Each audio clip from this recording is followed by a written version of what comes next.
bir payg'ambar bor, uni sahobalar ko'mgan. Kim aytadi? Yo'q.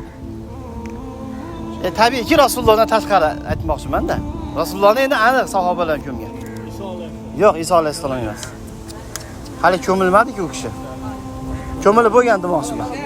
Iso alayhissalom emas, endi ko'mil. Yo'q, Ayub alayhissalom emas. Ha. Qani? Sal qiyinroq-a? Odam ati. Yo'q.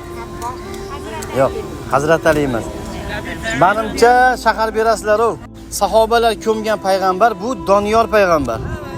Doniyor. Vashakaydi.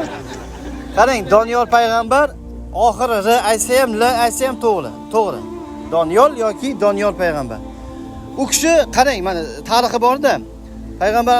Payg'ambarimiz Muhammad sallallohu alayhi vasallam u zotning ummatlarini fazilatlarini kitobda o'qirganlar. Va Allohdan so'rar ekanlar: "Ey Allohim, meni yerga shu Muhammadning ummati ko'msin" deb qarang. Hazrati Umar roziyallohu anhu davrlarida sahobalar Shom diyorini, Fors diyorini fath qilib olganlarida ana shu joyda Doniyor payg'ambarning jasadi hali turgan bo'ladi. Hali ko'milmagan bo'ladi, to'ppa-to'g'ri. Shunda Hazrati Umarga xat yozishadi, nima qilaylik?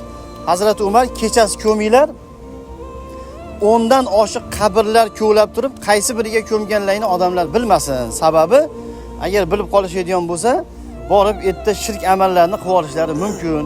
Ko'lab yana jasadlarni olib olishlari mumkin deydi. Qarang, necha 100 yildan beri u jasad turgan bo'ladi. Duolari ijobat bo'lib, demak bu Qur'on kimga qoldi? O'zimga qoldi.